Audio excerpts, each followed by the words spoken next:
अस्सलाम वालेकुम दोस्तों, मैं हूं आपका होस्ट रहमान ख़ान।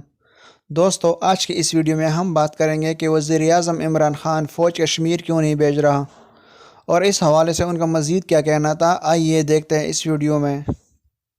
वज़ीर-ए-आज़म इमरान ख़ान ने कहा है कि कश्मीर में फ़ौज भेजने, जिहाद और हथियार उठाने के बयान सुन रहा हूँ। और से सुन लें, कश्मीर में जिहाद और फ़ौज भेजने की बातें कश्मीर और पाकिस्तान दोनों से दुश्मनी है।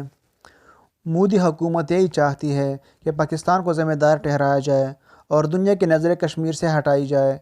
इसलिए मोदी ने कश्मीर में दहशतगर्दी फैलाने के लिए 9 लाख फ़ौज रखी हुई है।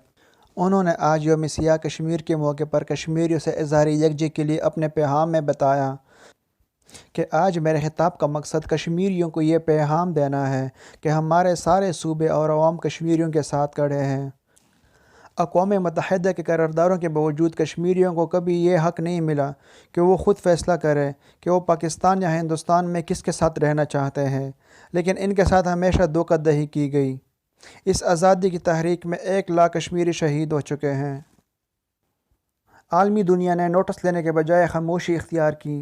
मोदी ने दूसरी बार इलेक्शन जीत कर मकबूजा कश्मीर की खसूसी हैसियत तब्दील की और कश्मीर में कर्फ्यू नाफिज कर दिया। अब लोकल गवर्नमेंट के इलेक्शन में मोदी ने कंट्रोल्ड इंतखाबात करवाए, लेकिन बीजेपी बुरी तरह पड़ गई। उन्होंने कहा कि कश्मीरियों को पैगाम देता हूँ कि पूरा पाकिस्तान कश्मीरियों के साथ खड़ा है। अक़लियतें, बच्चे, बूढ़े, ख़वातीन सब कश्मीरियों के साथ खड़े हैं। मैंने अक़वाम मुत्तहिदा में दुनिया के बड़े बड़े लीडर्स को कश्मीरियों के बारे में आगाह किया। उन्होंने कहा कि अगर नरेंद्र मोदी ये समझता है कि इनका पैकेज कश्मीरियों को पसंद है तो मकबूजा कश्मीर में रेफरेंडम करवा दे। वज़ीर-ए-आज़म इमरान ख़ान ने कहा कि मैं बयानात सुन रहा हूँ कि कश्मीर में जिहाद करना चाहिए, पाकिस्तानी फ़ौज को कश्मीर में चले जाना चाहिए या हमें हथियार उठाने चाहिए। उन्होंने कहा कि और से सुन ले, कश्मीर में जिहाद करने और फ़ौज भेजने की बातें करने वाले कश्मीरी और पाकिस्तानी दोनों की दुश्मन है। हिंदुस्तान यही तो चाहता है, इसलिए वह हिंदुस्तान ने 9 लाख फ़ौज रखी हुई है ताकि वो दहशतगर्दी फैलाए। वज़ीर-ए-आज़म ने कहा कि हो सकता है हिंदुस्तान ने खुद ही पुलवामा जैसा कोई वाक़या करवाए।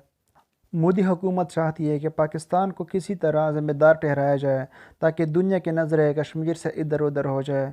इसलिए मैं बार बार कहता हूँ कि ये सियासी तहरीक है, हमें इनकी सियासी सिफारती और अखलाकी हिमायत करनी है। मैं कश्मीरियों का वकील, तर्जुमान और सफ़ीर हूँ। कश्मीरियों को जो अक़वाम मुत्तहिदा की कौमी सलामती ने हक़ दिया था कि वो अपने मुस्तक़बिल का फ़ैसला ख़ुद करे, जब तक कश्मीरियों को ये हक़ नहीं मिल जाता तब तक पूरा पाकिस्तान कश्मीरियों के साथ खड़ा रहेगा। दोस्तों, ये थी हमारी आज की वीडियो। अगर आप लोगों को हमारी आज की वीडियो पसंद आई है तो वीडियो को लाइक एंड शेयर कीजिएगा और अपनी कीमती राय का इजहार कमेंट सेक्शन में ज़रूर कीजिएगा। और अगर आप लोग हमारे चैनल पर नए हैं तो चैनल को सब्सक्राइब करना मत भूलिएगा। मिलते हैं एक नई वीडियो के साथ, तब तक के लिए अल्लाह हाफ़िज़।